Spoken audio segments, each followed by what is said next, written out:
Don ಅಂತ ಅನ್ಸ್ಕೊಂಡಿರುತ್ತೆ ಅಂತ ಒಬ್ಬ ಮಗ ಎಲ್ಲಾ ಇದ್ರು ಕೂಡ ಯಾಕೆ ಸಿಂಪಲ್ ಅಂತ. ಒಂದೊಳ್ಳೆ BMW ಒಳ್ಳೆ ಕಾರು ಹೂ ಅಂದ್ರೆ ಕೊಡ್ಸೋದು ಏನ್ ದೊಡ್ಡ ವಿಚಾರ ಅಲ್ಲ. ಅವ್ರ ರೂಲ್ಸ್ ಮಾತ್ರ ತುಂಬಾ ಸ್ಟ್ರಿಕ್ಟ್. ಯಾವತ್ತಾದ್ರೂ ನೀವು ಲೇಟ್ ಆಗಿ ಬಂದಾಗ ಗೇಟ್ ಹಾಕಿದ್ದು ಆಚೆ ನಿಲ್ಸ್ಬಿಡ್ತಾರೆ. ನಾನು ಯಾಕೆ ಈ ತರ ಮಾಡ್ತೆ, ಆಚೆ ನೈಟ್ ಅಲ್ಲಿ ಸರಿ ಇಲ್ಲ ಹಾಕೋ, ನಾವ್ ನೋಡಿದಿರೋ ಜನನ, ನಾನು ನೋಡಿರೋದು ಆಟನ ನೀನ್ ಮಾಡಿದ್ದು. ಇಂಡೋನೇಷ್ಯಾದಲ್ಲಿ ಒಂದು ಪ್ರೀತಿ ಹರಳುಬಿಡುತ್ತೆ. ಒಳ್ಳೆ ಫ್ರೆಂಡ್ ಆಗಿರ್ತಾರೆ. ಅವರು ಇಂಡಿಯಾಗೆ ಬರ್ತಾರೆ ಒಂದ್ಸತಿ. ದೊಡ್ಡಪ್ಪ ಹೇಳ್ತಾರೆ, ನೋಡ್ರಿ ಮೆಡಲ್ ಹೊಡ್ಕೊಂಡ್ ಬಂದ್ರೆ ಹುಡುಗಿ ಹೊಡ್ಕೊಂಡ್ಬಿಟ್ಟು. ರೋಷನ್ ತನ್ನ ಮಗಳನ್ನ ಸರ್ಕಾರಿ ಸ್ಕೂಲಿಗೆ ಸೇರಿಸ್ತಾರೆ. ನಮ್ಮ ಮನೆ ಕೆಲಸದ ಮಕ್ಕಳು, ಆಟೋ ಡ್ರೈವರ್ ಮಕ್ಕಳು ಎಲ್ಲ ಅಲ್ಲೇ ಹೋದ್ರೆ ಸರ್. ಅಲ್ಲಿ ಆ ಮಕ್ಕಳಲ್ಲಿ ಆ ಫೈರ್ ಇರುತ್ತೆ. ನಿಮ್ಮ ಈ ಡಿಸೈಡಿಗೆ ನಿಮ್ಮ ತಂದೆ ಏನಾದ್ರು ಹೇಳಿದ್ರ ಅಥವಾ ದೊಡ್ಡಪ್ಪ ಹೇಳಿದ್ದು? ನಾನು ಹೇಳಿದೆ, ನೀವೆಲ್ಲ ಹೋದ್ರಿ ಅಂದ. ಭೂಗತ ಲೋಕದ ಬಗ್ಗೆ ಯಾವತ್ತಾದ್ರೂ ಹೇಳಿದ್ರು? ಒಂದ್ಸತಿ ಕದನಳ್ಳಿ ಕ್ರಾಸ್ ಅಲ್ಲಿ ಒಂದು ಅಟ್ಯಾಕ್ ಆಗ್ಬಿಟ್ಟಿರುತ್ತೆ. ಜಯರಾಜ್ ಅವರು ಒಂದ್ಸತಿ ಅಟ್ಯಾಕ್ ಮಾಡಿಸ್ಬಿಡ್ತಾರೆ. ಡ್ಯಾಡಿ ಹೇಳ್ತಿದ್ರು, ನಾವು ಅಂಡರ್ವರ್ಲ್ಡ್ ಬಂದ್ಬಿಟ್ಟು ಲೈಫ್ ಲಾಂಗ್ ಅಂಡರ್ವರ್ಲ್ಡ್, ಇಲ್ಲ ಮೂರೇ, ಜೈಲು, ಸಾವು, ಇಲ್ಲಾಂದ್ರೆ ದೇಶ ಬಿಟ್ಟು ಹೋಗ್ಬಿಡ್ಬೇಕು. ಜಾಸ್ತಿ ನೀವು ಅಮ್ಮನ ಮಾತು ಕೇಳ್ತಿದ್ರ ಅಪ್ಪನ ಮಾತು ಕೇಳ್ತಿದ್ರ? ಅಮ್ಮನ ಮಾತು, ದೊಡ್ಡಪ್ಪನ ಮಾತು. ಅಪ್ಪ ಸ್ಟ್ರಿಕ್ಟ್? ಅಪ್ಪ ತುಂಬಾ ಸ್ಟ್ರಿಕ್ಟ್. ಯಾವ ಕಾರಣಕ್ಕೆ ಸ್ಟ್ರಿಕ್ಟ್ ಅಂತ? ಅವರು ದೊಡ್ಡಪ್ಪ ಮಗಳಿದಾರಲ್ಲ, ಅವ್ರಿಗೆಲ್ಲ ಸ್ವಲ್ಪ ತುಂಬಾ ಫ್ರೆಂಡ್ಲಿ ಅವರು. ಆತರ ದೊಡ್ಡಪ್ಪ ಅವ್ರ ಮಕ್ಳಿಗೆ ಸ್ಟ್ರಿಕ್ಟ್. ಸೊ ಆಪೋಸಿಟ್ ಕ್ಯಾರೆಕ್ಟರ್ಗಳು. ಓಕೆ. ಅಮ್ಮ ಎಷ್ಟು ವಯಸ್ಸಿಗೆ, ನೀವು ಎಷ್ಟು ವಯಸ್ಸಿದ್ದಾಗ? 18 ವರ್ಷ ಇದೆ ಸರ್ ನಾನು ಅವಾಗ. 18 ವರ್ಷ. ಸೊ ತೀರ್ಕೊಂಡ್ಮೇಲೆ ಡ್ಯಾಡಿನೇ ಎಲ್ಲ ನೋಡ್ಕೊಂಡು. ಸೊ ಹೌದು, ಅದೇ ತುಂಬಾ ಸ್ಯಾಕ್ರಿಫೈಸ್ ಅವ್ರದ್ದು. ಏನು ಆ ಟೈಮಲ್ಲಿ ಏನೇನು, ಅವಾಗ ಟೀನೇಜ್ ಬೇರೆ ನಾನು. ಸೊ ನಾವು ಹುಡುಗಾಟ, ಓಡಾಡೋದು, ಗಾಡಿ ಎತ್ಕೊಂಡು ಓಡೋಗ್ಬಿಡೋದು, ಕಾರ್ ಎತ್ಕೊಂಡು ಹೋಗ್ಬಿಡೋದು, ಅದೆಲ್ಲ ಇತ್ತು. ಏನೋ ಹೆಚ್ಚು ಕಮ್ಮಿ ಆಗ್ಬಿಟ್ರೆ ಏನು ಲೈಫು. ಆ ಏಜಲ್ಲಿ ನಮಗೂ ಅರ್ಥ ಆಗ್ತಾ ಇರಲಿಲ್ಲ. ಸೊ ಮನೇಲೆಲ್ಲ ತುಂಬ ಹುಡುಗರು ಆ ಟೈಮಲ್ಲಿ. ಸೊ ಆ ಕಂಟ್ರೋಲ್ ಮಾಡ್ಕೊಂಡು ಹೆಂಗೋ ತಗೊಂಡ್ಬಂದ್ಬಿಟ್ರೆ ನಮ್ಮ ಡ್ಯಾಡಿ ನಮ್ಮನ್ನ. ಈಗ ಹೊರಗಡೆ ಒಬ್ಬ ಡಾನ್ ಅಪ್ಪ, ಒಂದು ಕಾಲದಲ್ಲಿ ಡಾನ್ ಆಗಿದ್ರು ಬಚ್ಚನ್, ಅವ್ರ ಮಗ ಇವರು, ಆ ಫೀಲು ಅಥವಾ ಆ ಭಯ ಆ ಥರದ್ದು ಏನಾದರೂ ನಿಮಗೆ ಕಾಡಿದ್ದುಂಟ ಅಂತ? ಇಲ್ಲ ಸರ್, ನಾನು ಆರಾಮಾಗಿ ಒಬ್ಬನೇ ತಿರ್ಕೊಂಡು ನನ್ನ ಫ್ರೆಂಡ್ಸ್, ನಮ್ಮ ಸ್ಟೂಡೆಂಟ್ಸ್ ಜೊತೆ ತಿರ್ಕೊಂಡಿದ್ದೀನಿ. ಯಾವತ್ತು ಹುಡುಗರು ಆ ಗನ್ಮ್ಯಾನ್ ಡ್ರೈವರ್ ಅದೆಲ್ಲ ಇಟ್ಕೊಂಡೇ ಇಲ್ಲ. ನಾನು ಅಭ್ಯಾಸ ಮಾಡೇ ಇಲ್ಲ ಮನೇಲಿ. ನಾನು ಅದೇ ಅಭ್ಯಾಸ ಆಗೇ ಇಲ್ಲ. ನಾನು ನನ್ನ ಲೈಫ್ ಸ್ಟೈಲ್ ಬೇರೆ, ನನ್ನ ಚಾನಲೇ ಬೇರೆ. ಯಾಕಂದ್ರೆ ಅವ್ರ ವಿಚಾರದಲ್ಲಿ ನಾನು ಇನ್ವಾಲ್ವ್ ಆಗ, ನನ್ನ ವಿಚಾರದಲ್ಲಿ ಅವ್ರು ಇದ್ದಾಗಲ್ಲ. ಸೊ ಜನಕ್ಕೂ ನನಗೆ ಇದ್ದಿರಲಿಲ್ಲ. ಸೊ ನಾನು ಸ್ಪೋರ್ಟ್ಸು, ಸ್ಟೇಡಿಯಂಗೆ ಹೋಗ್ತೀನಿ ಬರ್ತೀನಿ, ಜಿಮ್ಗೆ ಹೋಗ್ತೀನಿ ಬರ್ತೀನಿ, ನನ್ನ ಪಾಡಂಗೆ ನಾನು ಆರಾಮಾಗಿ ಪೀಸ್ಫುಲ್ ಆಗಿ ಇದು ಮಾಡಿದೆ ಸರ್ ಮನೇಲಿ. ಯಾವತ್ತಾದ್ರೂ ನಿಮಗೆ ಅಪ್ಪ ಬೈದಿದ್ದು ನೆನಪಿದೆಯಾ? ಯಾವ ಕಾರಣಕ್ಕೆ ಬೈದಿದ್ರು ಅಂತ? ಬೈಯೋದು ಬೇಜಾರು ಹೊಡೆಯೋದೇ ಇತ್ತು ಸರ್. ಅದಕ್ಕೆ ಸಪೋರ್ಟ್ ದೊಡ್ಡಪ್ಪ? ಸಪೋರ್ಟ್ ಸ್ವಲ್ಪ ಕಾಪಾಡ್ತಾರೆ, ಅವರೇ ಕಾಪಾಡೋರು. ಇಲ್ಲದೆ ಟೈಮಲ್ಲಿ ಕೊಟ್ಬಿಡೋರು ಇವರು. ನೀವು ಸಣ್ಣ ಪುಟ್ಟ ಏನೋ ತಪ್ಪು ಮಾಡಿದಾಗ, ಕಾಲೇಜ್ ಬಂಕ್ ಮಾಡಿದಾಗ ಅವೆಲ್ಲ ಇತ್ತು. ಯಾರು ಹೇಳ್ಬಿಡೋರು ಆ ಟೈಮಲ್ಲಿ, ಸರ್ ನಿಮ್ಮ ಮಗ ಇಲ್ಲಿದ್ದಾನೆ ಅಂತ. ಬೇಜಾನ್ ರಿಪೇರಿ ನಮ್ಮ ಡ್ಯಾಡಿ. ಇಲ್ಲಾಂದ್ರೆ ಸ್ಪೋರ್ಟ್ಸ್ ಅಲ್ಲಿ ಒಬ್ರು ಆನಶೆಟ್ಟಿ ಸರ್ ಅಂತಿತ್ತು, ಅವ್ನಿಗೆ ಫೋನ್ ಮಾಡಿ ಹೇಳ್ಬಿಡೋರು, ಸ್ವಲ್ಪ ಕ್ಲಾಸ್ ತಗೊಳ್ಳಿ ಅವ್ನಿಗೆ ಅಂತ. ಆಯಪ್ಪ ಬಿರಿ ಹೊಡೆದ್ಬಿಡೋರು. ಇವಾಗಿನ ಮಕ್ಳು ಹೊಡಿತಾರೆ ಸರ್, ನಂಗೆ ಅದೇ ಬೇಜಾರು. ಹೊಡಿಬೇಕು ಮಕ್ಳಿಗೆ. ಸ್ಕೂಲಲ್ಲಿ ಹೊಡಿಯಲ್ಲ. ನಮ್ಮ ಸ್ಕೂಲಲ್ಲಿ ಗೇಬ್ರಿಯಲ್ ಸರ್ ಮತ್ತೆ ಡಿಸೋಸ್ ಅಂತಿದ್ರು, ನಕ್ಕಲ್ಸ್ ಹೊಡೆದಾಕ್ಬಿಡೋರು ಸ್ಕೇಲಲ್ಲಿ. ಸೊ ಆ ಒದೆಗೆ ಇವತ್ತು ನಾವು ಈ ದೊಡ್ಡವ್ರಿಗೆ ಮರ್ಯಾದೆ ಕೊಡೋದು, ಒಂದು ನಮ್ಮ ಕಲ್ಚರಲ್ ಬ್ಯಾಕ್ ಗ್ರೌಂಡ್ ಇಂದ ಬಂದಿರೋರು, ಅದೆಲ್ಲ ಇರುತ್ತೆ ಅದು. ಈಗ ಅಪ್ಪ ಅಂದ್ರೆ ಎಲ್ರಿಗೂ ಒಂದು ರೀತಿಯ ಅದಮ್ಯ ಪ್ರೀತಿ. ಸೊ ನಿಮಗೂ ಅಷ್ಟೇ ಪ್ರೀತಿ ಇದೆ, ಆದ್ರೆ ಅಪ್ಪನ ಕಂಡ್ರೆ ಭಯ ಜಾಸ್ತಿನಾ? ಹೌದು. ಯಾಕೆ ಅಂತ? ಭಯ ಪ್ಲಸ್ ರೆಸ್ಪೆಕ್ಟ್ ಎರಡು. ಮುಂಚೆ ಭಯ ಇತ್ತು, ಇವಾಗ ರೆಸ್ಪೆಕ್ಟ್ ಆಗ್ಬಿಟ್ಟಿದೆ. ಒಂದ್ ಏಜ್ ಅಲ್ಲಿ ಭಯ ಇತ್ತು, ಒಂದ್ ಏಜ್ ಮದುವೆ ಎಲ್ಲ ಆದ್ಮೇಲೆ ರೆಸ್ಪೆಕ್ಟ್ ಆಗ್ಬಿಟ್ಟಿದೆ. ಏನ್ ರೆಸ್ಪೆಕ್ಟ್ ಅಂದ್ರೆ, ಅವರೇ ಇನ್ನೊಂದು ನಮ್ಮ ಬಿಟ್ಟು ಇನ್ನೊಂದು ಸ್ಟೆಪ್ ತಗೊಂಡಿಲ್ಲ, ಅವ್ರ ಪಾಡೆಗೆ ಅವರು ನಮ್ಮನ್ನ ನೋಡ್ಕೊಂಡ್ರು. ಸೊ ಸೆಟಲ್ ಮಾಡಿದ್ರು ನಮ್ಗೆಲ್ಲ ಅಂತ ಒಂದು ಇದು. ಅವ್ರ ರೂಲ್ಸ್ ಮಾತ್ರ ತುಂಬಾ ಸ್ಟ್ರಿಕ್ಟ್. ಬೆಳಿಗ್ಗೆ ಇಷ್ಟೊತ್ತು ಮನೆ ಬಿಟ್ಟು ಹೋಗ್ಬಿಡ್ಬೇಕು, ರಾತ್ರಿ 10 ಮನೆಗೆ ಬಂದ್ಬಿಡ್ಬೇಕು. ಹೆಂಗೆ ದಿನಚರಿ ಹೆಂಗಿರುತ್ತೆ ರೋಷನ್ ನಿಮ್ದು? ಬೆಳಿಗ್ಗೆ ಎದ್ದು ಸ್ಟೇಡಿಯಂಗೆ ಹೋಗ್ತೀನಿ. ಸ್ಟೇಡಿಯಂ ಮುಂದೆ ಬಂದ ತಕ್ಷಣ ಮಗಳು ಸ್ಕೂಲ್ ಎಲ್ಲ ಬಿಟ್ಟು ಮತ್ತೆ ನಾನು ವರ್ಕೌಟ್ ಎಲ್ಲ ಮುಗಿಸ್ಕೊಂಡು ಮನೇಲಿ ಸ್ವಲ್ಪ ಟೈಮ್ ಸ್ಪೆಂಡ್ ಮಾಡಿ, ಈವ್ನಿಂಗ್ ಏನಾದ್ರು ವರ್ಕೌಟ್ ಇದ್ದಾಗ ಸ್ಟೇಡಿಯಂಗೆಲ್ಲ ಕರ್ಕೊಂಡೋಗಿ ಟ್ರೈನಿಂಗ್ ಮಾಡಿಸಿ ಜಿಮ್ಗೆ ಹೋಗ್ತೀನಿ. 10 ಮನೆಗೆ ಬಂದ್ಬಿಡ್ಬೇಕು ನಾವು. ಡ್ಯಾಡಿ ರೂಲ್ಸ್ ನಮ್ದು ಇನ್ನೊಂದು 2 ಮನೆಯಲ್ಲಿ ಎಲ್ಲದೂ ಅಷ್ಟೇ. 10 ಮನೆಗೆ ಬಂದ್ಬಿಡ್ಬೇಕು. ಎಲ್ಲ ಹಾಕೊಂಡ್ಬಿಡ್ತಾರೆ. ಇಲ್ಲಾಂದ್ರೆ ಮುಂಚೆಯಿಂದಾನು ಯಾವಾಗಾದ್ರೂ ಲೇಟ್ ಆಗಿ ಬಂದಾಗ 10 ಫೋನ್ ಮಾಡ್ಬಿಡ್ತಾರೆ, ಎಲ್ಲಿದ್ಯಪ್ಪ, ಯಾಕಿನ್ನೂ ಇಷ್ಟು ಬಂದಿಲ್ಲ ಅಂತ. ಇಲ್ಲ ಮದ್ವೆ, ಯಾವ್ದ ಮದ್ವೆ ಇಷ್ಟೊತ್ತಲ್ಲಿ, ಇನ್ನು 8 ಗಂಟೆಗೆ ಹೋಗಿ 9 ಗಂಟೆಗೆ ಬಂದ್ಬಿಡು ಮದ್ವೆಗೆ, ಹಂಗೆ ಹಿಂಗೆ ಅಂತ. ಸ್ವಲ್ಪ ಇವಾಗ ಮದ್ವೆ ಆಗಿದೆ ಅಂದ್ರೆ 10:45 11 ಬರ್ತೀನಿ, ಅದಕ್ಕೆ ಕಾಳಜಿ ಅಂತಾರೆ ಅಷ್ಟೇ. ಇಲ್ಲ ಅಂದ್ರೆ ಎವ್ರಿ ಡೇ 10 o'clock ಫೋನ್ ಮಾಡಲ್ಲ ಮನೇಲಿದ್ರೆ. 10:30 ಎವ್ರಿ ಡೇ ಕಾಲ್ ಬಂದ್ಬಿಡುತ್ತೆ. ಯಾವತ್ತಾದ್ರೂ ನೀವು ಲೇಟಾಗಿ ಬಂದಾಗ ಗೇಟ್ ಹಾಕಿದ್ದು, ನೀವು ತುಂಬಾ ಸತಿ. ಔಟ್ ಸೈಡ್ ಹೋಗಿದ್ದು? ಆಚೆ ನಿಲ್ಸ್ಬಿಡ್ತಾರೆ. ಅಯ್ಯೋ, ಹಾ, ಆಗಿದೆ ಸಿಕ್ಕಾಪಟ್ಟೆ. ನಾನು ಯಾಕೆ ಈ ತರ ಮಾಡ್ತೆ, ಆಚೆ ನೈಟಲ್ಲಿ ಸರಿ ಇಲ್ಲ ಕಣೋ. ಆ ಟೈಮ್ ಹಂಗಿತ್ತು ಅವ್ರಿಗೆ, ಆ ಟೈಮ್ದೇ ಮೈಂಡಲ್ಲಿ ನಾವು ನೋಡಿದಿರೋ ಜನನ, ನಾನು ನೋಡಿರೋ ಆಟನ ನೀನ್ ಮಾಡಿದ್ದು, ನೀನ್ ಏನ್ ಚೇಂಜ್ ಆದ್ರೂ ಅದು ಹಂಗೆ ಇರುತ್ತೆ. ಯಾರ್ದೋ ಗಲಾಟೆ ನಿನ್ ತಲೆ ಮೇಲೆ ಬಂದ್ಬಿಡುತ್ತೆ, ಇಲ್ಲ ಯಾರೋ ಹೊಡೆಯಕ್ ಬಂದಿರ್ತಾರೆ, ನಿಂಗೆ ಹೊಡೆದು ಬಿಟ್ಟಿರ್ತಾರೆ, ಇಲ್ಲ ನೀನ್ ಏನೋ ಹೋಗ್ಬಿಡ್ತೀಯ. ನೈಟು ಸರಿ ಇಲ್ಲ, ಡೇಲಿ ಏನಾದ್ರು ಮಾಡು, ಓಡಾಡು, ಏನಾದ್ರು ಮಾಡು, ಲಿಮಿಟ್ ಇಟ್ಕೊ. ನೈಟಲ್ಲಿ ಏನ್ ಕೆಲಸ ಆಚೆ, ನೈಟ್ ಫ್ರೆಂಡ್ಶಿಪ್ಪೇ ಬೇಡ. 10:30 ಮನೆಗೆ ಇರ್ಬೇಕು ಇನ್ನೊಂದು ಫ್ಯಾಮಿಲಿ ಇದೆ, ಇನ್ನೊಂದು ಮತ್ತೊಂದು ಅಲ್ಲ. ಅವಾಗಿಂದನೂ ಅಷ್ಟೇ ಸರ್ ಅವರು. ಓಕೆ, ಈಗ ಎಲ್ಲ ಸರಿ ರೋಷನ್ ಅವರು ಈ ಸ್ಪೋರ್ಟ್ಸ್ ಅಲ್ಲಿ ಆಕ್ಟಿವ್ ಆಗಿ ಇರ್ತಾರೆ, ಅದ್ರ ಜೊತೆಗೆ ಇಂಡೋನೇಷ್ಯಾ ಹೋಗ್ತಾರೆ. ಅಲ್ಲಿ ಇಂಡೋನೇಷ್ಯಾದಲ್ಲಿ ಒಂದು ಪ್ರೀತಿ ಹರಡುಬಿಡುತ್ತೆ, ಅದೇ ಹೇಗೆ ಅಂತ? ಅದೇ ಏಷ್ಯನ್ ಗೇಮ್ಸ್ ಹೋಗಿದ್ವಿ ನಾವು. ಓಕೆ, ಹೋದಾಗ ಅವ್ರು ನಮ್ಮ ಸ್ಪೋರ್ಟ್ಸ್ ಟೀಮ್ ಕೋಆರ್ಡಿನೇಟರ್ ಆಗಿರ್ತಾರೆ. ಸೊ ಹಂಗೆ ಮಾತುಕತೆ ಆಗಿ ಪರಿಚಯ ಆಗ್ತಾರೆ. ಆದಾಗ ಅಲ್ಲೊಂದು ತಿಂಗಳು ಇರ್ತೀವಿ ನಾವು. ಇಲ್ಲಿದ್ದಾಗ ಅವ್ರ ದೇಶ ಎಲ್ಲ ಸುತ್ತಿ ತಿಂದು ಅವರೆಲ್ಲ ಜೊತೆಲಿದ್ದಾಗ ಅವ್ರ ಫ್ಯಾಮಿಲಿಗೆಲ್ಲ ಮೀಟ್ ಮಾಡಿಸ್ತಾರೆ. ಸೊ ಒಳ್ಳೆ ಫ್ರೆಂಡ್ ಆಗಿರ್ತಾರೆ.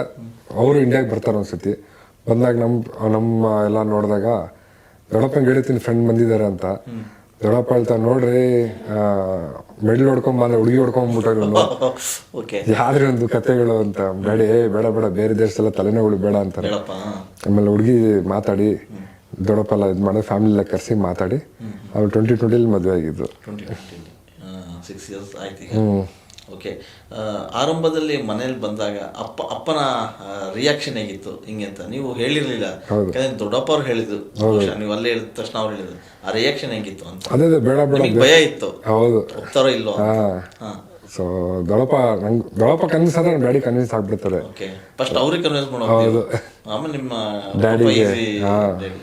ಅವ್ರು ಫಸ್ಟ್ ಎಲ್ಲ ಇಲ್ಲಾನೆ ಅಂತ ಹೇಳಿದ್ರು. ಆಮೇಲೆ ದೊಡ್ಡಪ್ಪನ ಜೊತೆ ಕೂತ್ಕೊಂಡು ಡಿಸ್ಕಸ್ ಮಾಡಿದ್ರೆ ಓಕೆ ಅಂದ್ರು.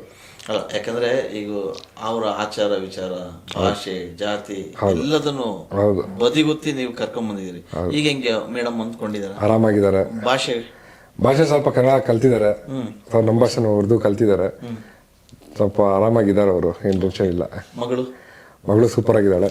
ಇನ್ನೊಂದು ಕೇಳ್ಬಿಟ್ಟೆ, ತುಂಬಾ ಏನೂ ಇಲ್ದಂತರು ಮಕ್ಕಳು ಇಂಥ ಶಾಲೆಯಲ್ಲಿ ಓದ್ಬೇಕು, ಕಾನ್ವೆಂಟ್ ಅಲ್ಲೇ ಓದ್ಬೇಕು, ಇಂಗ್ಲಿಷ್ ಮೀಡಿಯಂ ಓದ್ಬೇಕು ಅಂತ ಇರುವಂತ ಸಂದರ್ಭಗಳಲ್ಲಿ ರೋಷನ್ ತನ್ನ ಮಗಳನ್ನ ಸರ್ಕಾರಿ ಸ್ಕೂಲಿಗೆ ಸೇರಿಸ್ತಾರೆ, ಯಾಕೆ ಅಂತ? ಸರ್, ಯಾಕಂದ್ರೆ ನಾನು ನೋಡ್ಕೊಂಡ್ ಬರ್ತಾ ಇದ್ದೆ. ಅವಳು 4-5 ವರ್ಷ ಆದಾಗೆಲ್ಲ ನಾವು ಬರ್ಡೇ ಪಾರ್ಟೀಸ್ಗೆ ಹೋಗೋದು, ಅಲ್ಲಿ ಮಾಡೋದೆಲ್ಲ ಮಕ್ಕಳು ತುಂಬಾ ಅಫಿಷಿಯಲ್ಲು. ಕೆಳಗಡೆ ಬಿದ್ದರೆ ಎತ್ಕೊಂಡು ತಿನ್ನಲ್ಲ. ನಾವೆಲ್ಲ ಕೆಳಗಡೆ ಬಿದ್ದ ತಕ್ಷಣ ಒರ್ಸ್ಕೊಂಡು ತಿನ್ನೋರು ನಾವು. ಏನ್ ಮಕ್ಳು ಇಷ್ಟು ಅಫಿಷಿಯಲ್ ಆಗಿಬಿಟ್ಟಿದ್ದಾರೆ. ಆಮೇಲೆ ಮಕ್ಳಿಗೆ ಬೈಯಲ್ಲ, ತುಂಬಾ ನೀಟಾಗಿ ಸಾಕ್ಬಿಟ್ರೆ ಅವ್ರ ಲೈಫ್ ಲಾಂಗು ಒಬ್ಬರ ಮೇಲೆ ಡಿಪೆಂಡ್ ಆಗ್ಬಿಡ್ತಾರೆ. ಅಪ್ಪ ಇರ್ಬೇಕಿಲ್ಲ ನಮ್ಮ ಇರಬೇಕು. ಅದೇ ಗೌರ್ಮೆಂಟ್ ಸ್ಕೂಲ್ ಮಕ್ಳು ನೋಡಿ ಇಂಡಿಪೆಂಡೆಂಟ್ ಆಗಿರ್ತಾರೆ ಅವರು. ನಾವೆಲ್ಲ ಇಂಡಿಪೆಂಡೆಂಟ್ ಆಗಿದ್ದು. ಆ ಟೈಮಲ್ಲಿ ಆ ಸ್ಕೂಲ್ ಫೀಸ್ಗಳು ಅಷ್ಟು ಲಿಮಿಟ್ ಆಗಿತ್ತು. 3,000 ವರ್ಷಕ್ಕೆ ಫೀಸ್ ಇತ್ತು. ಇವಾಗೆಲ್ಲ 1.5 ಲಕ್ಷ 2 ಲಕ್ಷ. ಸೊ ಆಮೇಲೆ ಟೀಚರ್ಸು ಅಷ್ಟೇ, ಜಾಸ್ತಿ ಹೊಡಿಯೋದು, ಬಡಿಯೋದು, ಬೈಯೋದು, ಕಿವಿ ಹಿಣ್ಣೋದು ಏನೂ ಮಾಡ್ತಾಯಿಲ್ಲ. ನಾನು ಓದಿ ಸ್ಕೂಲಲ್ಲೇ BNM ಅಲ್ಲಿ ಕೇಳಿದೆ, ಮ್ಯಾಮ್ ಏನು ಇಲ್ಲಪ್ಪ ರೂಲ್ಸ್ ಇಲ್ಲ ಹೊಡಿಯೋದಕ್ಕೆ, ನಿನ್ನ ಮಗಳು ಸ್ಪೆಷಲಾಗಿ ಹೊಡಿಬೇಕಾ ನಿಮಗೆ ಅಂತ. ಇಲ್ಲ ಮ್ಯಾಮ್, ಭಯ ಇರಲ್ಲ, ತುಂಬ ಫ್ರೆಂಡ್ಲಿ ಆಗಿಬಿಡ್ತಾರೆ. ಆಮೇಲೆ ನಾವು ಜಾಸ್ತಿ ಇದು ಮಾಡಿಬಿಟ್ರೆ ಓಕೆ ಗೋ ಡ್ಯಾಡ್ ಹಂಗೆ ಅಂದ್ಬಿಡ್ತಾರೆ. ನಂಗೆ ಅದು ಬರ್ಬಾರ್ದು ಅಂತ ಯೋಚನೆ ಮಾಡಿ ಮಾಡಿ ಮಾಡಿ ನಮ್ಗೊಬ್ರು ಮ್ಯಾಮ್ ಸಿಗ್ತಾರೆ ಇದರಲ್ಲಿ ನಮ್ಮ ಕರ್ನಾಟಕ ಪಬ್ಲಿಕ್ ಸ್ಕೂಲಲ್ಲಿ, ಅಲ್ಲಿ ಉತ್ತರಳ್ಳಿ ಇರೋದು. ಅಲ್ಲಿ ಹೇಳ್ಬಿಟ್ಟು, ಮ್ಯಾಮ್ ಇವಳಿಗೆ ಇಲ್ಲಿ ಹಾಕ್ಸ್ಬೇಕು, ನಾನು ಮನೇಲಿ ಮಾತಾಡ್ತೀನಿ ಅಂತೇಳಿ ಡ್ಯಾಡಿಗೆ ದೊಡ್ಡಪ್ಪಂಗೆಲ್ಲ ಒಪ್ಪಿಸಿ ಅವಳಿಗೆ ಆ ಸ್ಕೂಲಲ್ಲಿ ಹಾಕಿದೆ. ಅಲ್ಲಿ ಹಾಕಿದಾಗ ನಮ್ಮ ಮನೆ ಕೆಲಸದವ್ರ ಮಕ್ಕಳು, ಆಟೋ ಡ್ರೈವರ್ ಮಕ್ಕಳು ಎಲ್ಲ ಅಲ್ಲೇ ಹೋದ್ರು ಸರ್. ಅಲ್ಲಿ ಆ ಮಕ್ಕಳಲ್ಲಿ ಆ ಫೈರ್ ಇರುತ್ತೆ, ಏನಾದರೂ ಆಗಬೇಕು ನಾವು ಲೈಫಲ್ಲಿ ಅಂತ. ಅಂಥವ್ರ ಜೊತೆ ನನ್ನ ಮಗಳಿದ್ರೆ ಏನೋ ಒಂದು ಆಗ್ತಾಳೆ ಅಂತ ನಂಗೊಂದು ಭರವಸೆ. ಕೆಳಗಡೆ ಕೂತ್ಕೊಂಡು ಓದ್ತಾರೆ. ಇಲ್ಲಿ ಬೆಂಚು, ಆಮೇಲೆ ಅವ್ರಿಗೆ AC, ಸ್ವಲ್ಪ ತೋರಿಸೋದು ಬೇಡ ಅನ್ನೋ ಇದು. ಸೊ ಅವಳಿಗೆ ಬೆಳಿಗ್ಗೆ ಹೋಗ್ತಾಳೆ, ಆರಾಮಾಗಿ ಓದ್ತಾಳೆ, ಅಲ್ಲೇ ಊಟ ಮಾಡ್ತಾಳೆ, ಒಳ್ಳೆ ಊಟ ಕೊಡ್ತಾರೆ. ಒಳ್ಳೆ ಹಾಲು, ಬಾಳೆಹಣ್ಣು ಎಂಜಾಯ್ ಮಾಡ್ತಾ ಇದ್ದಾಳೆ ಅವಳು. ಸೊ ನಂಗೆ ಅದೊಂದು ಖುಷಿ, ಅಲ್ಲಿದ್ದಾಳೆ ಅವಳು ಅಂತ. ನಿಮ್ಮ ಈ ಡಿಸೈಡ್ಗೆ ನಿಮ್ಮ ತಂದೆ ಏನಾದ್ರು ಹೇಳಿದ್ರ ಅಥವಾ ದೊಡ್ಡಪ್ಪ ಹೇಳಿದ್ದು? ಹೇಳಿದ್ರು. ನಾನು ಹೇಳಿದೆ, ನೀವೆಲ್ಲ ಹೋದ್ರಿ ಅಂದೆ. ನಾನು ಫಸ್ಟ್ ಅದೇ ಹೇಳಿದೆ, ನೀವು ಎಲ್ಲಿ ಹೋದ್ರಿ? ನೀವು ಗೌರ್ಮೆಂಟ್ ಸ್ಕೂಲಲ್ಲಿ ಓದಿದ್ದು. ಇವಾಗ ಧನಂಜಯಂಗೆ, ವಸಿಷ್ಠಂಗೆ, ಯಶವಂಗೆಲ್ಲ ಇದ್ರ ಬಗ್ಗೆ ಡಿಸ್ಕಸ್ ಮಾಡ್ತಿದ್ದೆ. ನೀವೆಲ್ಲ ಆಕೆ ಇವಾಗ ಬಂದ್ಬಿಟ್ರಿ ಈ ಫೀಲ್ಡ್, ಇವಾಗ ಎಲ್ಲ ಓದಿದ್ದು ನೀವೆಲ್ಲ ಎಲ್ಲ ಗೌರ್ಮೆಂಟ್ ಸ್ಕೂಲಲ್ಲಿ ಓದಿದ್ದು. ಸೊ ಅವಳು ಹೋಗ್ಲಿ ಬಿಡಿ ಗೌರ್ಮೆಂಟ್ ಸ್ಕೂಲಲ್ಲಿ ಇದಾಗ್ಲಿ, ನೀವೆಲ್ಲ ಸಪೋರ್ಟ್ ಇದೆಯಾ ಅಂತ ಎಲ್ಲರೂ ಕೇಳ್ಬಿಟ್ಟೆ ಅವರೆಲ್ಲ ಓದ್ಲು ಅಂತ. ಅವಳು ಸಖತ್ತಾಗಿ ಕನ್ನಡ ಮಾತಾಡ್ತಾಳೆ, ಶ್ಲೋಕ ಎಲ್ಲ ಹೇಳ್ತಾಳೆ, ಸೂಪರ್. ಹಂಗಂತ ಸಖತ್ ಖುಷಿ ಆಗುತ್ತೆ. ಹೆಂಗೆ ಅಂತ ಈಗ ನಿಮ್ಮ ಧರ್ಮ ಮುಸ್ಲಿಂ ಧರ್ಮ, ಮುಸ್ಲಿಂ ಜಾತಿ, ಈ ಕಡೆ ಕನ್ನಡ ಶಾಲೆ, ಅದ್ರ ಜೊತೆಗೆ ಸಂಸ್ಕೃತ ಹೇಳ್ತಾಳೆ, ಒಂದಿಷ್ಟು ಶ್ಲೋಕಗಳನ್ನು ಹೇಳ್ತಾಳೆ. ನಾನು ಕೇಳಿದೆ ಮೊನ್ನೆ, ಅದ್ಭುತವಾಗಿ ಕನ್ನಡ ಮಾತಾಡ್ತಾರೆ ನಿಮ್ ತರನೇ. ನಿಮ್ಮ ನೋಡಿದ್ರೆ ಎಲ್ಲೂ ಕೂಡ ಅನ್ಸೋದಿಲ್ಲ, ಎಷ್ಟು ನೀಟಾಗಿ ನಿರ್ಗಳವಾಗಿ ಕನ್ನಡ ಮಾತಾಡ್ತಾ ಹೋಗ್ತೀರಿ. ನಿಮ್ಮ ವೈಫನು ಕೂಡ ಕನ್ನಡ ನೀವೇ ಕಲ್ತಿದ್ದ? ಹೌದು, ಸ್ವಲ್ಪ ಹೇಳ್ಕೊಟ್ಟಿದ್ದೆ. ಅವ್ರ ಭಾಷೆ ನಿಮಗೆ ಬರ್ತದ ಹೇಗೆ? ಸ್ವಲ್ಪ ಬರುತ್ತೆ. ಈ ಮಗಳು ಎಷ್ಟು ಭಾಷೆ ಕಲ್ತಾಳೆ ಅಂತ? ಅವ್ಳಿಗೆಲ್ಲ ಬರುತ್ತೆ, ಕನ್ನಡ, ಹಿಂದಿ, ಇಂಗ್ಲಿಷ್, ಆಮೇಲೆ ಅವಳ ಭಾಷೆ ಭಾಷಾ ಅಂತ ಇದೆ, ಅದು ಮಾತಾಡ್ತಾಳೆ. ಈಗ ಅವರ ಸಂಬಂಧಗಳು ಎಲ್ಲ ಚೆನ್ನಾಗಿದೆಯಾ? ಹೋಗ್ತಾರೆ ವರ್ಷಕ್ಕೊಂದ್ಸತಿ ಹೋಗ್ತಾರೆ ಬರ್ತಾರೆ. ಇವಳು ಹೋಗ್ತಾಳೆ, ಆ ಹಾಲಿಡೇಸ್ ಬಂದಾಗ ಹೋಗ್ಬಿಡ್ತಾಳೆ, 1 ಮಂತ್ ಇದ್ಬಿಟ್ಟು ಅಲ್ಲಿಂದೆಲ್ಲ ನೋಡ್ಕೊಂಡ್ ಬರ್ತಾಳೆ. ಓಕೆ, ಈ ಸಿನಿಮಾ ವಿಚಾರಕ್ಕೆ ಬರೋಣ. ಸಿನಿಮಾ ಆರಂಭದಿಂದನೂ ಈಗ ಆ ದಿನಗಳು ಅಂದ ತಕ್ಷಣ ನೆನಪಾಗದೆ ಅಗ್ನಿ ಶ್ರೀಧರ್ ಅವರೇ. ಯಾಕಂದ್ರೆ ಆ ಕತೆ ಎದೆಗಾರಿಕೆ ಆಗಿರ್ಬೋದು, ಕಳ್ಳರ ಸಂತೆ ಆಗಿರ್ಬೋದು ಎಲ್ಲವು. ಸೊ ನಿಮ್ಗೆ ಹೆಂಗೋ ನಂಟಿರೋದ್ರಿಂದ ಆ ಲೆಗಸಿ ಹಂಗೆ ಮುಂದುವರ್ಸ್ಕೊಂಡು ಹೋಗ್ಬೇಕು ಅನ್ನೋದೇನು ಇದೆಯಾ ಹೇಗೆ? ಅದೇ ಅಕ್ಕನೂ ಸ್ವಲ್ಪ ರ್ಯಾಪಿಂಗ್ ಅಲ್ಲಿ ಇದ್ದಾಳೆ, ರಮ್ಯಾ ಅಂತ. ಆಮೇಲೆ ನಮ್ಮ ಸುಮನಕ್ಕ ಡೈರೆಕ್ಟರ್, ಅವರು ಒಂದು ಪಿಕ್ಚರ್ ಮಾಡಿದ್ರು, ಕಿರಿಗುನೆ ಗ್ಯಾರೆಗಳು ಅಂತ. ಇವಾಗ ಅಭಿ ಅಂತ ಒಂದು ಡೈರೆಕ್ಟರ್ ಮಾಡಿದ ಕ್ರೀಮ್ ಅಂತ ಒಂದು ಮೂವಿ ಮಾಡಿದ್ರು ರೀಸೆಂಟ್. ಸೊ ಅವ್ರ ಮೂವಿ ಡಿಪಾರ್ಟ್ಮೆಂಟ್ ಫುಲ್ ಅವ್ರದೇ ಇನ್ಚಾರ್ಜ್. ಅವ್ರದ್ದೇನದಿದ್ರೆ ನಮ್ಮನ್ನ ಇನ್ವಾಲ್ವ್ ಮಾಡ್ಕೊಂಡ್ರೆ ನಾವು ಸ್ವಲ್ಪ ಅವ್ರ ಜೊತೆ ಸೇರ್ಕೊಂಡು ಮಾಡೋದು. ಅವ್ರ ಡಿಪಾರ್ಟ್ಮೆಂಟ್ ಅದು, ನಂದು ಫುಲ್ ಸ್ಪೋರ್ಟ್ಸ್ ಡಿಪಾರ್ಟ್ಮೆಂಟ್ ನಮ್ದು. ಸೊ ಅವಾಗ ನಾನು ಹೋದಾಗ ನಾನು ಮೂವಿ ಬಗ್ಗೆ ಮಾತಾಡೋದು ದೊಡ್ಡಪ್ಪಂಗೆ, ಏನಿದ್ರು ಸ್ಪೋರ್ಟ್ಸ್ ಬಗ್ಗೆ. ಇವಾಗ ಅಭಿ ಎಲ್ಲ ಬಂದಾಗ ಮೂವಿ ಬಗ್ಗೆ, ಏನು ಮೂವಿ ನೆಕ್ಸ್ಟು, ಯಾವ್ದು ಪ್ಲಾನ್ ಮಾಡ್ತಾ ಇದ್ದಾರೆ ಏನು ಅಂತ ಅವರು. ಸೊ ಎಲ್ಲ ಬೇರೆ ಬೇರೆ ಡಿಪಾರ್ಟ್ಮೆಂಟ್ ಆಗ್ಬಿಟ್ಟಿದೆ ಇವಾಗ. ಒಬ್ಬೊಬ್ಬರ ಡಿಪಾರ್ಟ್ಮೆಂಟ್. ಹೌದು, ನಿಮ್ದು ಸ್ಪೋರ್ಟ್ಸ್ ಕೋಟ. ಹೌದು, ಏನಿದೆ ಸ್ಪೋರ್ಟ್ಸ್ ಬಗ್ಗೆನೇ ಮಾತಾಡೋದು. ಹಿಂಗೆ ಸ್ಪೋರ್ಟ್ಸ್ ಅಲ್ಲಿ ಇನ್ನೂ ಏನು ಮಾಡ್ಬೇಕಂತ ಇದೀರಿ ರೋಷನ್? ಸರ್ ಏನಿಲ್ಲ, ಅದೇ ಮಕ್ಕಳಿಗೆ ತುಂಬ ಜನಕ್ಕೆ ಜಾಗಕ್ಕೆ ಹೋಗೋಕ್ಕಾಗಲ್ಲ. ತುಂಬ ಮಕ್ಕಳು ಗೋಲ್ಡ್ ಜಿಮ್ ನೋಡಿದ ತಕ್ಷಣ ಏನೋ ಒಳ್ಳೆ ಜಿಮ್ ನೋಡಿದಾಗ ಎದುರ್ಕೊಂಡ್ಬಿಡ್ತಾರೆ. ನಮ್ಮ ನಾರ್ತ್ ಕರ್ನಾಟಕ ಮಕ್ಕಳು, ನಮ್ಮ ಇಲ್ಲೇ ಬೆಂಗಳೂರಲ್ಲೇ ಸ್ಲಮ್ ಮಕ್ಕಳನ್ನ ಒಳ್ಳೆ ಜಿಮ್ ನೋಡ್ಬಿಟ್ಟು ಎದುರ್ಕೊಂಡ್ಬಿಡ್ತಾರೆ. ಏನು ಹಿಂಗಿದೆ, ಏನು ಲೈಟ್ಸು, ಏನು AC, ಈ ಥರ ಇರುತ್ತಾ ಅಂತ. ಸೊ ಅದಕ್ಕೆ ನಾನು ನನ್ನ ಅಪಾರ್ಟ್ಮೆಂಟ್ ಟೆರೆಸ್ ಮೇಲೆ ಜಿಮ್ ಮಾಡ್ಬಿಟ್ಟಿದ್ದೀನಿ, ಹೈ-ಫೈ ಜಿಮ್. ನಿಮ್ಮದೇ ಜಿಮ್ಮು ಎನಿ ಟೈಮ್ ಮಾಡಿ, ನೀವು ಚೆನ್ನಾಗಿ ಎಂಜಾಯ್ ಮಾಡಿ ವರ್ಕೌಟ್ ಅಂತ ಮಾಡಿಬಿಟ್ಬಿಟ್ಟಿದ್ದೀನಿ ಸರ್ ಇವಾಗ. ಸೊ ಅಂಥ ಮಕ್ಕಳೇ ಒಂದು ಏನಾದರೂ ಫೈರ್, ಯಾಕಂದ್ರೆ ಓಡ್ತೀವಲ್ಲ ಸರ್, ಓಡೋ ಟೈಮಲ್ಲಿ ಸುಸ್ತಾಗ್ಬಿಡುತ್ತೆ, ಕಾಲು ಎತ್ತಕ್ಕಾಗಲ್ಲ. ಆ ಪೇನು, ಅವ್ರ ಮನೇಲಿ ಯಾರು ಇರ್ತಾರೋ ಇರಲ್ವೋ ಅದೆಲ್ಲ ನೆನ್ಸ್ಕೊಂಡೆ ಓಡೋದು. ಅದು ಸಿಟಿ ಮಕ್ಕಳು ಕಿರ್ಚಾಡಲ್ಲ, ಅಲ್ಲಿ ಏನು ಮಾಡ್ಕೊಂಡು ಫಿನಿಶ್ ಮಾಡಕ್ ಕಷ್ಟ. ಅದು ಅವ್ರ ಹತ್ರನೇ ಇರೋದು. ನೀವು ಕ್ರಿಕೆಟ್ ಆಗಲಿ ಯಾವುದೇ ಸ್ಪೋರ್ಟ್ಸ್ ತಗೊಳ್ಳಿ ಸರ್, ಸ್ಪೋರ್ಟ್ಸ್ ಅಲ್ಲಿ ಆ ಬ್ಯಾಕ್ಗ್ರೌಂಡ್ ಇರೋರು ತುಂಬಾ ಕಷ್ಟ. ನೀವು ಕ್ರಿಕೆಟಲ್ಲಿ ಇವಾಗ ಬಂದ್ಮೇಲೆ ದುಡ್ಡು ಮಾಡಿದ್ದಾರೆ ಎಲ್ಲರೂ, ಅದ್ರ ಮುಂಚೆ ಯಾರು ದುಡ್ಡು ಇಲ್ದಿರೋರು ಬಂದಿರೋದು. ಇರ್ಫಾನ್ ಪಠಾಣ್ ಆಗಿರ್ಲಿ, ವಿರಾಟ್ ಆಗಿರ್ಲಿ, ಎಲ್ಲರಷ್ಟೇ ಎಲ್ಲ ಕಷ್ಟಪಟ್ಟು ಇವಾಗ ದುಡ್ಡು ಮಾಡಿರೋದವರು. ಎಲ್ಲ ಲೋವರ್ ಮಿಡಲ್ ಕ್ಲಾಸಿಂದ ಬಂದು ಆಡಿರೋದು ಎಲ್ಲರೂ. ಇವಾಗ ರೋಹಿತ್ ಶರ್ಮಾ ಅದು ಮೊನ್ನೆ ಅವ್ರು ಸ್ಟ್ಯಾಂಡ್ದಾಗ ಹೇಳಿದ್ರಲ್ಲ, 16 ವರ್ಷ ಹುಡುಗ ನಾನು ಬಂದು ನಿಂತು ನೋಡ್ತಾ ಇದ್ದೆ ಆ ಟ್ರೈನ್ ಹತ್ರ, ಇವತ್ತು ನಂದೇ ಸ್ಟ್ಯಾಂಡ್ಸ್ ಇದೆ ಅಂತ ಮಕ್ಳೇ ಮಾಡೋಕ್ಕಾಗದು ಸರ್. ಅದು ಅಂತ ಮಕ್ಳಿಗೆ ಸಪೋರ್ಟ್ ಮಾಡಬೇಕು, ಜನ ಆಗಿರ್ಲಿ ಇಲ್ಲಾಂದ್ರೆ ಗೌರ್ಮೆಂಟ್ ಆಗಿರ್ಲಿ, ಸಣ್ಣ ಸಪೋರ್ಟ್ ಅವ್ರಿಗೆ. ಇವಾಗ ನೋಡಿ ಸರ್, ಕಬಡ್ಡಿ ನಮ್ದು ಆಟ ಹೆಂಗಿದ್ರು ಮುಂಚೆ, ಇವಾಗ ಪ್ರೋ ಕಬಡ್ಡಿ ಬಂದ್ಮೇಲೆ ಅವ್ರೊಂದು ಕಲರ್ ಬಂದ್ಬಿಡ್ತು, ಕಮರ್ಷಿಯಲ್ ಆಗೋಯ್ತು. ಅದು ರೆಸ್ಲರ್ಸ್ ಆಗಿರ್ಲಿ ಎಲ್ಲರಿಗೂ ಒಂದೊಂದು ಬಂದ್ಬಿಡ್ತು, ಬ್ಯಾಡ್ಮಿಂಟನ್ ಆಗಿರ್ಲಿ. ಸೊ ಈ ತರ ಇಂಪ್ರೂವ್ ಆಗ್ತಾ ಇದ್ರೆ ಬರೀ ಕ್ರಿಕೆಟ್ ಅಂದ್ಬಿಟ್ರೆ ಎಲ್ಲರೂ.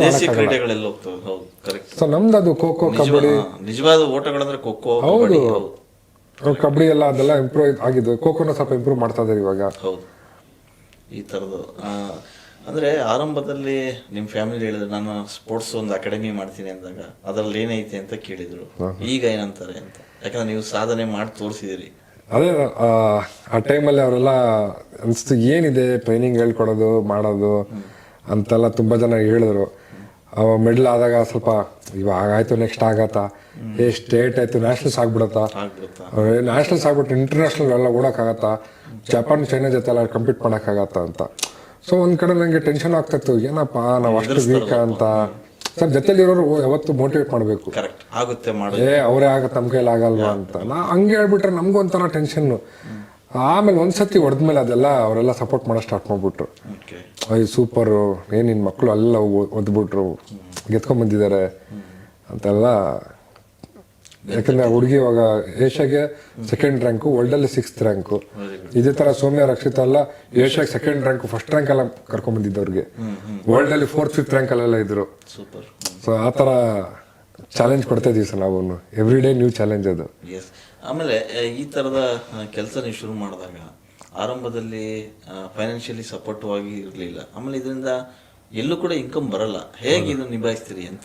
ಇಲ್ಲ, ಮನೇಲಿ ಅದೇ ಹೇಳಿದೆ. ಮನೇಲಿ ನೋಡಿ, ನಾನು UB-CTಗೆ ಹೋಗಿ ಖರ್ಚು ಮಾಡೋದು, ಇಲ್ಲ ಕಾಸ್ಟ್ಲಿ ಬಟ್ಟೆ ಹಾಕೋದು, ನಾನು ಕಾಸ್ಟ್ಲಿ ಕಾರೆಲ್ಲ ಕೇಳಲ್ಲ, ಅದು ಎಲ್ಲ ನನಗೆ ಸ್ಪೋರ್ಟ್ಸ್ಗೆ ಕೊಟ್ಬಿಡಿ, ನನಗೆ ಇನ್ವೆಸ್ಟ್ಮೆಂಟು, ನಾನು ಅವ್ರಿಗೆಲ್ಲ ಕೇಳೋಕ್ಕಾಗಲ್ಲ, ನೀವು ಎಷ್ಟಾಗತ್ತೆ ನೀವು ಮಾಡಿ, ಆಮೇಲೆ ನಾನು ಸ್ವಲ್ಪ ಇಂಪ್ರೂವ್ ಆದಮೇಲೆ ಬೇರೆಯವ್ರು ಬಂದು ಮಾಡ್ತಾರೆ ಅಂತ.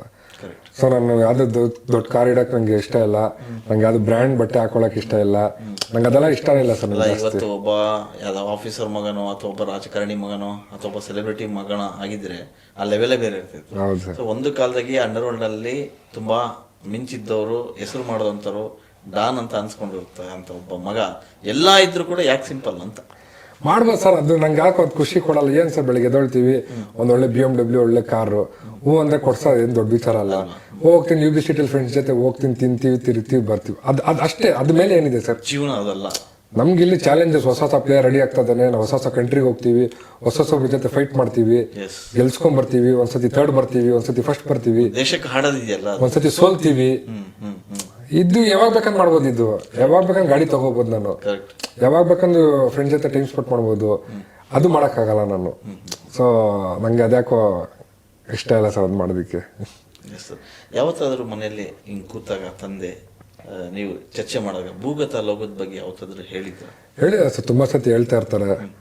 ಅಂದ್ರೆ ತಂದೆಗೆ ಅಂದ್ರೆ ಯಾರು ಕೂಡ ರೋಡಿಸಮ್ನಲ್ಲಿ ಶಾರ್ಟ್ ಟೈಮಲ್ಲೇ ಇದ್ದಂಥವ್ರು ಜಾಸ್ತಿ, ಲಾಂಗ್ ಟೈಮಲ್ಲಿ ಯಾರು ಅಷ್ಟು ಇದಾಗಲಿಲ್ಲ. ಆದರೆ ಬಚ್ಚನ್ ಮತ್ತೆ ಶ್ರೀಧರ್ ಸರ್ ಬಗ್ಗೆ ಬಹಳ ಟಾಕ್ಗಳಿದ್ದು, ಅಂದ್ರೆ ಇವರ ಹಿನ್ನೆಲೆನೇ ಬೇರೆ ಇದೆ ಅಂತೇಳಿ ಕೂತ್ಕೊಂಡಾಗ ಆ ಇನ್ಸಿಡೆಂಟ್ ಕರಾಳ ದಿನಗಳ ಬಗ್ಗೆ ಹೇಳಿದ್ರ? ಅಂದ್ರೆ ಜಸ್ಟ್ ಮಿಸ್ ಆ ಥರದ್ದು ತುಂಬಾ ಸತಿ ಸರ್. ಅದೆಲ್ಲ ಅದೇ ಅವ್ರಿಗೆ ಒಂದ್ಸತಿ ಕದಳ್ಳಿ ಕ್ರಾಸಲ್ಲಿ ಒಂದು ಅಟ್ಯಾಕ್ ಆಗಿಬಿಟ್ಟಿರುತ್ತೆ, ಅಲ್ಲೂ ಅಷ್ಟೇ, ಅಲ್ಲೂ ಜಸ್ಟ್ ಮಿಸ್ ಆಗ್ಬಿಟ್ರು. ಒಂದ್ಸತಿ ಕೊತ್ವಾಲ್ ಅವರ ಬ್ರದರ್ ಜಯರಾಜ್ ಅವರು ಒಂದ್ಸತಿ ಅಟ್ಯಾಕ್ ಮಾಡಿಸ್ಬಿಡ್ತಾರೆ, ಅದೊಂದ್ಸತಿ ಜಸ್ಟ್ ಮಿಸ್ ಆಗಿರ್ತಾರೆ. ಸೊ ಅಂಡರ್ ಯಾವುದೇ ಫೀಲ್ಡಲ್ಲಿ ಡ್ಯಾಡಿ ಹೇಳ್ತಾ ಇದ್ರು, ನೀನು ಯಾವುದೇ ಡಾಕ್ಟರ್ ಆದ ಲೈಫ್ ಲಾಂಗ್ ಡಾಕ್ಟ್ರೇ ಅವನು, ಒಬ್ಬ ಫುಟ್ಬಾಲ್ ಪ್ಲೇಯರ್ ಆದ ಲೈಫ್ ಲಾಂಗ್ ಫುಟ್ಬಾಲ್ ಪ್ಲೇಯರ್ ಆಗಿರ್ಬೇಕು ಅವನು. ಆ ಥರ ನಾವು ಅಂಡರ್ವರ್ಲ್ಡ್ ಬಂದ್ಬಿಟ್ಟು ಲೈಫ್ ಲಾಂಗ್ ಅಂಡರ್ವರ್ಲ್ಡೇ, ಇಲ್ಲ ಮೂರೇ, ಇಲ್ಲಾಂದ್ರೆ ಜೈಲು, ಇಲ್ಲಾಂದ್ರೆ ಸಾವು, ಇಲ್ಲಾಂದ್ರೆ ಎಲ್ಲಾದ್ರೂ ಹೋಗ್ಬಿಡ್ಬೇಕು, ದೇಶ ಬಿಟ್ಟು ಹೋಗ್ಬಿಡ್ಬೇಕು, ಇಷ್ಟೇ ಆ ಫೀಲ್ಡ್ ಚೂಸ್ ಮಾಡೋದು. ಇವಾಗ ನೀನು ನೋಡು, ಸ್ಪೋರ್ಟ್ಸ್ ಅಲ್ಲಿ ಇದ್ಯಾ, ನೀನು ಸಾಯೋವರೆಗೂ ಸ್ಪೋರ್ಟ್ಸೇ, ನೀನೇನಿದೆ ಬೇರೆ ನಿನ್ ಕೆಲಸ, ಸ್ಪೋರ್ಟ್ಸ್ ಮಾಡ್ತೀವಿ, ಇನ್ನೊಂದು ಜಿಮ್ ಮಾಡ್ತೀವಿ, ಇನ್ನೊಂದು ಸ್ಟಡಿ ಮಾಡ್ತೀವಿ, ಏನೋ ಅದ್ರಲ್ಲೇ ನಾವು ಅದ್ರಲ್ಲೇ ಉಳ್ಕೊಂಡ್ಬಿಟ್ಟಿದ್ವಿ. ಸೊ ಅದಕ್ಕೆ ನಾವೇನೇನು ಮಾಡ್ಕೋಬೇಕು ಬದುಕಕ್ಕೆ, ಪೇಪರ್ ಓಪನ್ ಮಾಡಿದ್ವಿ, ಆಮೇಲೆ ಸಂಘಟನೆಗಳು ಮಾಡಿದ್ವಿ, ಸೊ ಎಲ್ಲ ನಾವು ಜನ ಮಾಡಿದ್ವಿ, ನಮ್ಮ ಪ್ರೋಸೆಸ್ ಅದು. ಸೊ ಆ ಟೈಮ್ ಹಂಗಿತ್ತು, ತುಂಬಾ ಜನ ನಮ್ ಜೊತೆ ಇದ್ರು, ಅವರೆಲ್ಲ ಇಲ್ಲ, ಇವಾಗೇನ್ ಮಾಡಕ್ಕಾಗತ್ತೆ, ಆ ಫೀಲ್ಡ್ ಹಂಗೆ ಒಂದ್ಸತಿ ಎಂಟರ್ ಆಗ್ಬಿಟ್ರೆ ವಾಪಸ್ ಬರಕ್ಕಾಗಲ್ಲ, ಅದು ಯಾವುದೇ ಫೀಲ್ಡ್ ಆಗಿರ್ಲಿ ಅಂತ. ಈಗ ತಂದೆಯ ದಿನಚರಿಗಳೆಲ್ಲ ಹೆಂಗಿರುತ್ತೆ? ಬೆಳಿಗ್ಗೆ ಹೋಗ್ತಾರೆ, ಕೆಲಸಗಳು ಅಲ್ಲೇ ಮುಗ್ತಾರೆ, ಆಫೀಸಲ್ಲೇ ಮನೆ ಹತ್ರ? ಆಫೀಸ್ ಮನೆ ಹತ್ರನೇ ಹೋಗ್ತಾರೆ, ಎಕ್ಸರ್ಸೈಸ್ ಮಾಡ್ತಾರೆ. ಅವ್ರ ಸಿಸ್ಟಮ್ಯಾಟಿಕ್ ಪರ್ಸನ್ ಅವರು. ಬೆಳಿಗ್ಗೆ ಎಕ್ಸರ್ಸೈಸು, ಸಾಯಂಕಾಲ ಊಟ ಆದ್ಮೇಲೆ ಮತ್ತೆ ಸ್ವಲ್ಪ ವಾಕಿಂಗು, ಮಧ್ಯಾಹ್ನ ಸ್ವಲ್ಪ ಜನ ಬರ್ತಾರೆ, ಅದು ಬಂದಾಗ ಮಾತಾಡ್ಕೊಂಡು. ಸೊ ಎಲ್ಲ ರಿಯಲ್ ಎಸ್ಟೇಟ್ ಇವಾಗ ಫೋಕಸ್ ಮಾಡ್ತಾರೆ. ದೊಡ್ಡಪ್ಪನ ಸ್ವಲ್ಪ ಮೂವೀಸು ಬಂದಾಗ ಯಾರೋ ಮೂವೀಸ್ ಬಗ್ಗೆ ಡಿಸ್ಕಷನ್ ನಡೀತಾ ಇರುತ್ತೆ ಅಷ್ಟೇ, ಅದು ಬಿಟ್ಟು ಬೇರೆ ಇಲ್ಲ. ಇಲ್ಲ. ಈಗ ನೀವು ಎಲ್ಲೂ ಕೂಡ ಸ್ನೇಹಿತರ ಜೊತೆ ಹೊರಗೆ ಹೋಗಂಗಿಲ್ಲ, ಗುಂಪು ಕಟ್ಟಂಗಿಲ್ಲ? ಅಲ್ಲ, ಅವಾಗ ಕಾಲೇಜ್ ಟೈಮಲ್ಲಿ ಇರಲಿಲ್ಲ, ಇವಾಗೆಲ್ಲ ಫ್ರೀ ಬಿಡ್ತಾರೆ ಸರ್ ಇವಾಗ. ಬಟ್ ಆದ್ರೂ 10 ಬಂದ್ಬಿಡ್ಬೇಕು ಈಗಲೂ ಕೂಡ ಅದೇ ಸಿಸ್ಟಮ್ ಅಲ್ಲ, ಲೈಫಲ್ಲಿ ಆ ಸಿಸ್ಟಮೆಟಿಕ್ ಇಲ್ಲ ಅಂದ್ರೆ, ಹೌದು, ಶಿಸ್ತಿಲ್ಲ ಅಂತಂದ್ರೆ ನೀವು ಈ ಶಿಸ್ತುಬದ್ಧವಾಗಿ ಸಂಸ್ಥಾಪಕರಾಗಿ ಕಟ್ಟಕ್ಕಾಗ್ತಿರ್ಲಿಲ್ಲ ಅಕಾಡೆಮಿನ. ಮುಂದಿನ ದಿನಗಳಲ್ಲಿ ಅಕಾಡೆಮಿನ ಯಾವ ಮಟ್ಟಕ್ಕೆ ತಗೊಂಡೋಗ್ಬೇಕಂತ ಪ್ಲಾನ್ ಮಾಡ್ಕೊಂಡಿದ್ದೀವಿ ಸರ್? ಅದೇ ಇವಾಗ ಮಕ್ಕಳು ತುಂಬಾ ಜನ ಬೇರೆ ಬೇರೆ ನಾರ್ತ್ ಕರ್ನಾಟಕ, ಹಾವೇರಿ, ಕೊಪ್ಪ, ಆಮೇಲೆ ಇದು ಈ ರೂಟ್ ಏರಿಯಾ ಮಕ್ಕಳನ್ನ ಸರ್ಚ್ ಮಾಡಿ ಎತ್ಕೊಂಡ್ಬಿಡ್ತೀವಿ. ಆಕ್ಟಿವ್ ಆಗಿರ್ಬೇಕು. ಅವ್ರು ಸ್ವಲ್ಪ ಟಚ್ ಅಲ್ಲಿ ಇರ್ತಾರೆ, ಚೆನ್ನಾಗಿ ಓಡೋ. ಯಾವ ಏಜ್ ಇಂದ ಬಂದ್ರೆ ಚೆನ್ನಾಗಿಲ್ಲ ಸರ್? ಅದೇ 14, 15, 16 ಬಂದ್ರೆ junior national, junior Asian games ಕೊಡ್ತಾರೆ ಸರ್. 18 ಆದ್ಮೇಲೆ ಸೀನಿಯರ್ಸ್ಗೆ ಹೋಗ್ತಾರೆ ಅವರು. ಸೊ ಜೂನಿಯರ್ಸ್ ಅಲ್ಲಿ ಚೆನ್ನಾಗಿದ್ರೆ ಸೀನಿಯರ್ಸ್ ಮಾಡಕ್ಕೆ ಈಸಿ ಇರುತ್ತೆ. ಸೀನಿಯರ್ಸ್ಗೆ ಬಂದ್ಬಿಟ್ರೆ ಒಂದು 2 years ನಮಗೆ ಬೇಕು ಅವ್ರಿಗೆಲ್ಲ ರೆಡಿ ಮಾಡೋಕ್ಕೆ. ಸ್ಟ್ರೆಂತ್ನಿಂಗು, ಸ್ಪೀಡು, ಎಂಡೋರೆನ್ಸ್ ಎಲ್ಲ ತುಂಬಿಸಿ ರೆಡಿ ಮಾಡೋದಕ್ಕೆ ಅಷ್ಟು ಟೈಮ್ ಆಗುತ್ತೆ. ನಮ್ಗೆ ಯಾಕೆ ಈಸಿ ಆಗುತ್ತೆ ಅಂದ್ರೆ, ಅವ್ರಿಗೆ ಕಣ್ ಕಾಣಲ್ಲ, ಅವ್ರ ಹತ್ರ ಫೋನ್ ಇರಲ್ಲ, ತಿಂತಾರೆ, ಒಳ್ಳೆ ಪಿಕ್ಚರ್ಗಳು, ಹಳೆ ರಾಜ್ಕುಮಾರ್ ಪಿಕ್ಚರು, ವಿಷ್ಣುವರ್ಧನ್ ಪಿಕ್ಚರ್ ನೋಡ್ತಾರೆ ಅವರು. ಹಾಸ್ಟೆಲ್ ಇದೆ, ಹುಡುಗಿಯರ ಹಾಸ್ಟೆಲ್ ಮೇಲೆ ಹುಡುಗರ್ದು ಕೆಲಸ ಮಾಡ್ಬಿಟ್ಟಿದ್ದೀನಿ. ಸೊ ತಿಂತಾರೆ, ಮಲಗ್ತಾರೆ, ಟಿವಿ ನೋಡ್ತಾರೆ. ಹಿಂಗೆ ಥಿಯೇಟರ್ ಇದೆ, ಶ್ರೀನಿವಾಸ ಥಿಯೇಟರ್, ಪಿಕ್ಚರ್ ಹೋಗಿ ನೋಡ್ಕೊಂಡ್ ಬರ್ತಾರೆ. ಸೊ ಫೋಕಸ್ಡ್ ಆಗಿದ್ದಾಗ ನಮಗೆ ಬೇಗ ರಿಸಲ್ಟ್ಸ್ ಬಂದ್ಬಿಡುತ್ತೆ. ಅಲ್ಲ ಈಗ ಅವ್ರದ್ದು ಎಜುಕೇಶನ್ ಎಜುಕೇಶನ್ ಮಾಡ್ತಾರೆ ಸರ್ ಅವರು. ಜೊತೆಗೆ ಹೌದು, ಈ ಹುಡುಗಿ ಸೆಕೆಂಡ್ ಪಿ ಮಾಡ್ತಿದ್ದಾಳೆ, ಗಂಗಾ ಅನ್ನೋಳು BA ಫೈನಲ್ ಇಯರ್ ಮಾಡ್ತಿದ್ದಾಳೆ. ಓಕೆ, ಸೊ ಎಜುಕೇಶನ್ 100% ಇಟ್ಟಿದ್ದೀನಿ, ಯಾಕಂದ್ರೆ ಕೆಲಸ ಎಜುಕೇಶನ್ ಮೇಲೆನೆ ಸಿಗೋದು ಅವ್ರಿಗೆ. ಅಂದ್ರೆ ಸ್ಪೋರ್ಟ್ಸ್ ಕೋಟಲ್ಲಿ ಯಾವ ಎಜುಕೇಶನ್ ಮಾಡಿದ್ರೆ ನೋಡಿಕೊಂಡು ಇದು ದುಡ್ಡು ಅವ್ರಿಗೆ ಸಿಗುತ್ತೆ, ಸ್ಯಾಲ್ರಿ ಆ ಬೇಸ್ ಮೇಲೆ ಕೊಡ್ತಾರೆ. ಅಕಾಡೆಮಿಯಿಂದ ಈಗ ಎಷ್ಟು ಜನ ಹೊರಗೆ ಬಂದಿದ್ದಾರೆ ಅಂದ್ರೆ ಮುಗಿಸ್ಕೊಂಡು ಅಥವಾ ಏನು ಮಾಡ್ತಾ ಇರೋರು ಇದ್ದಾರೆ? ಒಂದು 300 ಜನ ಮೇಲೆ ಬಂದಿದ್ದಾರೆ ಸರ್. ಒಂದು ವೆಲ್ ಸೆಟ್ಲ್ಡ್ ಈಗ ಸ್ಪೋರ್ಟ್ಸ್ ಸ್ಟೇಟ್ ಮೇಂಟೈನ್ ಮಾಡಿದ್ರೆ ಸ್ಟೇಟ್ ಗೌರ್ಮೆಂಟ್ ಕೆಲಸ ಸಿಗುತ್ತೆ, ನ್ಯಾಷನಲ್ ಇಂಟರ್ನ್ಯಾಷನಲ್ ಮಾಡಿದ್ರೆ ಸೆಂಟ್ರಲ್ ಗೌರ್ಮೆಂಟ್ ಕೆಲಸ ಸಿಗುತ್ತೆ, ಅಪ್ಲೈ ಮಾಡಿ ಸಿಗುತ್ತೆ. ಆಮೇಲೆ ಕಾಸ್ಟ್ ಕಾಸ್ಟ್ ಅದು ಬೇರೆ ಇದೆಯಲ್ಲ, SC/ST ಅವ್ರಿಗೆ ಸ್ವಲ್ಪ ಬೇಗ ಸಿಕ್ಬಿಡುತ್ತೆ, ಜನರಲ್ ಅವ್ರಿಗೆ ಸ್ವಲ್ಪ ಲೇಟಾಗಿ ಸಿಗುತ್ತೆ. ಆ ಥರದ್ದು ಆಗಿದೆಯಾ ಜಾಬ್ ನಿಮ್ಮ ಅಕಾಡೆಮಿಯಿಂದ ಹೋಗಿರೋರು? ತುಂಬಾ ಜನ ಕೆಲಸರಿದ್ದಾರೆ, ತುಂಬಾ ಜನ ರೈಲ್ವೇಸ್ ಅಲ್ಲಿ, ಕಸ್ಟಮ್ಸ್ ಅಲ್ಲಿ, ಇನ್ಕಮ್ ಟ್ಯಾಕ್ಸ್ ಅಲ್ಲಿ ತುಂಬಾ ಜನ ಕೆಲಸದಲ್ಲಿದ್ದಾರೆ. ಅದು ತೃಪ್ತಿ ಅಲ್ಲ ನಿಮಗೆ? ನಮ್ಮ ಅಕಾಡೆಮಿಯಿಂದ ಹೋಗಿ ಆ ಕೋಟದಲ್ಲಿ ತಗೊಂಡು ಕೆಲಸ ತಗೊಳ್ಳೋದಿದೆಯಲ್ಲ, ಹೌದು, ದೊಡ್ಡ ವಿಷಯ ಅದು.